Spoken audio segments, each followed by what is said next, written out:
학생회장을 했기 때문에 서울대에 합격한 것은 아닙니다. 김보민 학생이 얘기하는 것처럼 학교는 공부만 하는 데가 아니라 관계를 배우는 데다라고 얘기한 거고, 그래서 지휘학교육과의 이창학 학생도 뭐 동아리장을 했는데 관계 혹은 다른 사람들과 같이 공부하고 정보를 나누고, 그게 오히려 더 뿌듯했다라는 거죠. 핵심은 혼자서 자습실에서 자정까지 공부한 학생은 아니라는 거죠. 뭔가 실천하고 다른 사람들과의 관계 속에서 성장한 학생이다, 이렇게 말할 수가 있을 것 같습니다.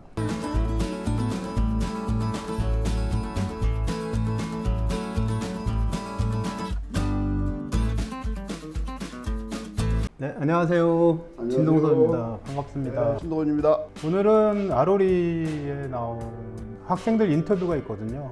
한번 짚어드릴까 하다가 오늘에서야 보여드리게 됐습니다. 서울대 아로리, 아는 사람, 지식인 뭐 이런 뜻인데요. 1년에 6명씩 인터뷰를 해서 올립니다. 금년에는 응용생물학부의 김보민 학생, 경제학부 장서영 학생, 지구과학교육과 이창학 학생, 지구환경과학부 송승헌 학생, 정치외교학부 이기람 학생, 농경대사회학부의 하민지 학생, 이렇게 6명의 인터뷰가 올라와 있어요. 학교 생활이 이제 처음에 나오는 얘기예요. 고등학교 생활을 어떻게 보느냐 하는 건데, 학교 생활에 대해서 세 학생이 얘기를 했더라고요. 김보민 학생은 학생회장까지 했는데 자기가 이제 학급 실장이라든지 학년장 하면서 리더십이 굉장히 필요했다고 생각했나 봐요, 김보민 학생이. 그래서 나름 했던 리더십에 대해서 공부도 하고 그걸 실천하려고 노력하던 과정에서 학생들한테 신뢰를 많이 받고 3학년 돼 가지고서는 학생회장이 됐던 것 같아요. 이런 식으로다가 일관되게 성장된 학생들을 서울대에서 참 좋아하는구나. 그리고 또 늘 이 학생이 주장한 것을 보면 따뜻한 뭐 리더십이라든지 뭐 친구들한테 베푸는 마음이라든지 서울대가 딱 보고서 이 학생 꼭 뽑아야 되겠구나, 이렇게 생각했을 것 같아요. 근데 학생회장을 했다는 것에 초점을 두지 마세요. 학생회장을 했기 때문에 서울대에 합격한 것은 아닙니다. 김보민 학생이 얘기하는 것처럼 학교는 공부만 하는 데가 아니라 관계를 배우는 데다라고 얘기한 거고, 그래서 지휘학교육과의 이창학 학생도 뭐 동아리장을 했는데 관계 혹은 다른 사람들과 같이 공부하고 정보를 나누고, 그게 오히려 더 뿌듯했다라는 거죠. 핵심은 혼자서 자습실에서 자정까지 공부한 학생은 아니라는 거죠. 뭔가 실천하고 다른 사람들과의 관계 속에서 성장한 학생이다, 이렇게 말할 수가 있을 것 같습니다. 그 다음 얘기는 공부의 의미에 대한 건데요. 그것도 세 학생이 얘기를 했습니다. 공부란 뭘까요? 지적으로 성장하기 위해서 또는 신체적이나 아니면은 인성적으로 성장하기 위해서 의도적으로 노력하는 것을 공부라고 하는, 했던 어려운 게 공부죠. 세 학생 중에서 공부의 원론을 얘기한 사람이 이제 경제학부 장서영 학생인데, 사실 학생들이 고등학교 공부는 무작정 할 수도 있지만 공부가 뭘까에 대해서 고민을 할 필요는 있잖아요. 이게 이제 공부를 해나가는 동력이 되거든요. 장서영 학생이 멋있게 얘기를 했습니다. 세상의 해상도를 높이기 위한 과정이다. 공부의 의미가 무엇인지를 따져보고 공부의 의미를 자기 나름대로 세워놓으면 그거를 하기 위해서 하는 거죠. 그래서 실제로 어떻게 하냐 그랬을 때 이제 지구환경과학부의 송승헌 씨처럼 탐구를 했다는 거죠. 문방구에서 이것저것 구해서 엉성하게 자기 주도적으로 해봤다. 그런 것이 공부의 바탕이 된 게 아니냐. 자기 주도적으로 뭔가 탐구한다는 거죠. 그 다음에 이제 하민지 씨는 답을 도출하는 것만이 공부가 아니다 그러는데요. 수능은 답을 도출하는 거죠. 근데 이제 진짜 공부는 답을 도출하는 게 아니고 탐구해서 발표하는 건데, 탐구해서 발표하다 보면 안다고 착각할 수 있었던 것을 깨달을 수가 있게 된다, 이야기를 했습니다. 대학 오기를 위한 공부를 하면 입학한 다음 바로 놀기 시작해요. 공부란 것이 평생 가는 건데 그 평생의 공부가 어떤 의미를 갖고 나는 해나가는 걸까? 공부란 무엇일까요?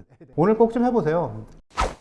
이 6명들한테 공통적으로다가 과목 선택 기준을 물어봤나 봐요. 서울대를 준비하는 학생들은 일단 고등학교 1학년 단계에서부터 과목 선택에 대해서 굉장히 신경을 많이 쓰더라고요. 서울대가 이야기하는 게 뭐 등급이 문제가 아니다, 이렇게 얘기를 하잖아요. 기준이 뭐냐 하면 대학에서 공부할 관심 분야의 근본이 되는 과목인지 여부다, 이렇게 얘기하고 있는데, 응용생물학부 김보민 학생 똑같이 얘기하고 있어요. 과목 선택은 대학 가서 배울 기초가 되는 거 하는 거다라는 그런 얘기.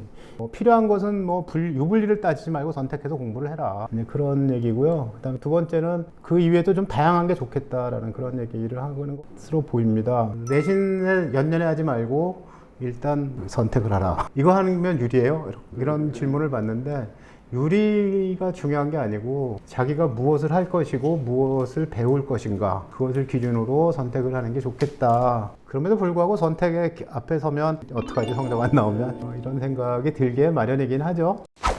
면접 얘기로 넘어갈까요? 보니까 이제 그 김보민 씨하고 하민지 씨는 재시문 면접을 준비했고 나머지 4명은 서류 확인 면접이더라고요. 그러니까 이제 일반 전형은 재시문 면접이고 지역균형 전형은 서류 확인 면접을 한 건데 그런데 서류를 보는 방식은 똑같아요. 그러니까 서류를 보고 난 다음에 면접만 다른 거죠. 그러니까 애초에 이 학생들이 가지고 있는 서류상에서 보는 학생들의 수준은 일단 같다.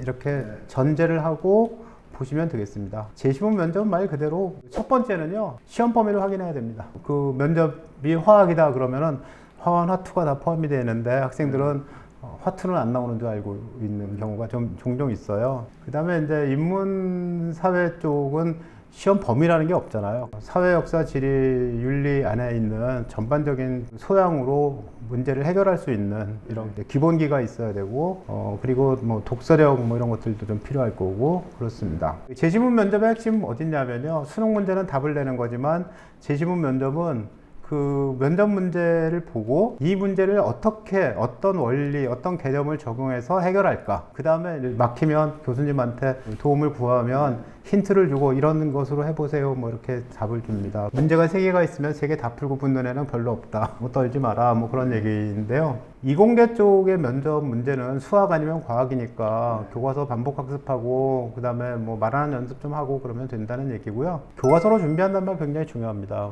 왜냐하면 그 과학고나 영재고 학생들은 교과서가 일반 학교의 교과서가 아니잖아요. 근데 거기서 시험 문제가 안 나거든요. 그래서 이렇게 쉬운 문제는 본 적이 없었어요. 라는 애들이 좀 있습니다. 그 다음에 농경제사회학부의 한민지 학생은 수학과 사회과학을 봤다고 하는데 농경제학과, 그 다음 소비자학과, 경제학과 이런 데는 이제 수학 면접이 들어가 있습니다. 우리가 말하는 인문계 수학인데 좀 어렵습니다. 기출문제 보면 됩니다.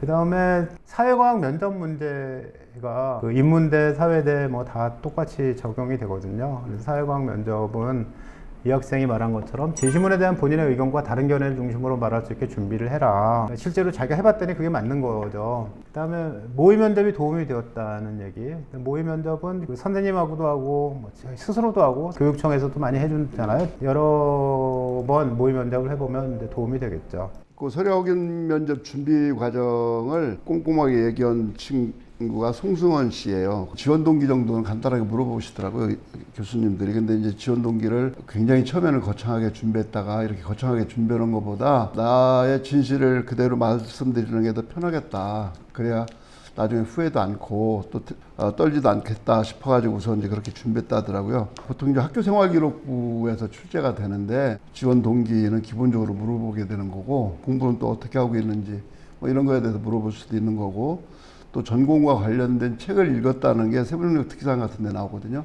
전공과 아주 깊은 연관이 있는 책이 있다 같으면은 그 책에 대해서 물어보기도 하고 또 창의적 체험활동이라든지 출결관계라든지 아니면은 종합의견란에서 특수한 부분이 있거든요. 나만 가지고 있는 특별한 부분이 있으면은 그런 거를 입학사정관님이나 아니면은 교수님들이 물어본다고 그래요. 그래서 학교생활기록부를 처음부터 끝까지 잘 읽어보고 분석을 해서 준비를 철저히 해야 되고 설명하는 과정이기 때문에 연습을 좀 많이 해야 되겠더라. 다음 장면은 종합전형에서 중요한 것은 무엇일까요? 라는 질문인데요. 종합전형에서 중요한 게 뭐냐고 물어봤는데 거기에 답한 6명의 학생 중에서 3명의 학생이 독서다 이렇게 얘기를 했어요. 그리고 한 분야에 매몰되지 않도록 폭넓게 해라. 독서 왜 중요하냐면 학교에서 배우는 것 이외의 것을 스스로 탐구하는 태도를 보여주는 것이다. 그러니까 능동적으로 공부하는 것은 반드시 이제 독서가 포함된다는 거죠. 지구환경과학부 송승헌 학생도 통으로 된 책을 읽어라. 통으로 된 책에 지식이 짜임새 있게 들어있다. 이렇게 얘기를 하고 있습니다. 종합전에 중요한 건 뭐죠? 독서입니다. 마지막 하민지 학생도 경주의 마지막이라고 생각하는 사람은 자기를 잘 보이기 어려운 책을 읽거나 활동을 해나갈 수 있다. 반면 시작점으로 생각하는 사람은 성장할 수 있는 역량이나 관심사를 가지고 자신의 모습을 드러내고자 할 것이다. 이렇게 얘기하고 있는데 그 마지막으로 생각하는 사람이 되지 말라는 거잖아요. 그러니까 이제 어려운 책을 읽고 이렇게 겉으로 드러나는 것을 중시할 일이 아니라 성장할 수 있는 역량을 더 중요시해야 된다는 얘기인데 성장할 수 있는 그 역량의 바탕은 역시 독서죠. 하민지 씨가 중요한 말 한마디 했는데 자기가 할 수 있는 거를 최대한 하는 것, 이게 참 중요하다고 그랬습니다. 그 IB 교육과정 있잖아요. 거기서도 잘 모르는 어려운 개념을 적용해서 문제를 풀려고 한 것보다 잘 아는 쉬운 개념을 사용해서 문제를 해결한 것에 더 높은 점수를 준다. 그런 원칙이 있대요. 그런 원칙이 우리나라 교육에도 적용이 되는구나. 서울대가 바라는 것도 대학 공부를 미리 해오라고 바라는 건 아니고 대학에 와서 공부할 수 있는 소양과 욕망이 있는지를 보려고 하는 것이니까 그쪽을 염두에 두면 좋겠습니다. 마지막 질문이 서울대를 준비하는 후배들에게 김보민 학생이 선생님이 자기한테 그랬대요. 서울대는 진짜를 뽑는다. 네가 서울대에 합격하고 싶으면은 네가 진짜가 되면 된다. 발표를 할 때 어떤 모습이었을까? 또 아니면 어떤 과제 탐구를 했다고 하는데 그 과제를 탐구하면서 무슨 책을 얼마나 찾아봤을까? 그러면서 이제 그 진짜를 알아보려고 노력을 하는 것 같아요. 이 학생은 어떻게 살아왔는지 얘의 인생을 재구성해 보는 거죠. 그럴 때 얘가 진짜구나. 그렇지. 지구환경과학부 송승환 씨도 내가 진짜 무엇을 하고 싶은지 그걸 결정하면 진짜가 되는 거겠죠. 그런 얘기가 있고요. 마지막 하민지 씨는 남보다 좀 더 잘한다는 이유로 전공을 선택하지 말고 왜 내가 이 진로를 선택하는지를 고민해라. 뭐 직업을 선택할 때도 좋아하는 걸 선택하는 게 맞을까요? 잘하는 걸 하는 게 맞을까요? 근데 그게 두 개가 같으면 좋지만 같지 않을 때는 무조건 좋아하는 걸 해라. 잘하는 건 어려워졌을 때 길이 막힐 수도 있다. 그 하민지 씨의 얘기는 그런 면에서 굉장히 의미가 있는 말이라고 보입니다. 세상이 워낙 넓기 때문에 내가 잘한다 하더라도 나보다 잘한 사람은 하여튼 뭐 무수히 많거든요. 그래서 내가 진짜 잘할 수 있는 애정이 있는 그런 분야를 갖다 선택해가지고서 정말 열심히 한다면은 성공할 수 있지 않을까 이런 생각이 듭니다. 가장 서울대 생각과 똑같은 얘기를 하는 학생은 마지막에 있는 장서영 학생이에요. 어디서부터냐면요. 너무 조급해하지 마세요. 학업에만 너무 집착하지 않으셨으면 좋겠습니다. 이 말을 듣는 대부분의 학생들은 공부하지 말라고 그렇게 들으니까 문제인데 그게 아니고 학업이 최우선시 되어야 되는 건 맞는데 근데 가끔은 이름조차도 멋진 낭만을 쫓아가는 것도 추천드리고 싶습니다. 이게 서울대의 생각이고요. 우리가 사람을 보는 생각이거든요. 이 세상에 일만 하고 공부하는 사람은 없으니까 나는 공부하는 기계야 공부밖에 안 해 이러지 말고 나는 사람이야 그런 생각을 가지고 살아야 되는데 그 살아가는 내용이 딱 이런 거죠. 그러면 계획을 세울 때 어떻게 되는지 감이 잡히시죠. 여유를 조금 두고 계획을 세워야지만 이런 것들이 가능한 거죠. 서울대 ROL에 나온 얘기를 가지고 말씀을 드렸는데 뭔가 떠오르는 어떤 것이 좀 있으셨는지 모르겠습니다. 서울대를 가든 안 가든 어떤 식으로 우리 애가 성장했으면 좋겠다 이런 생각이 들 수가 있거든요. 그래서 한번 보시는 게 참 좋겠다 이런 생각을 하게 됐습니다. 고맙습니다. 마치겠습니다.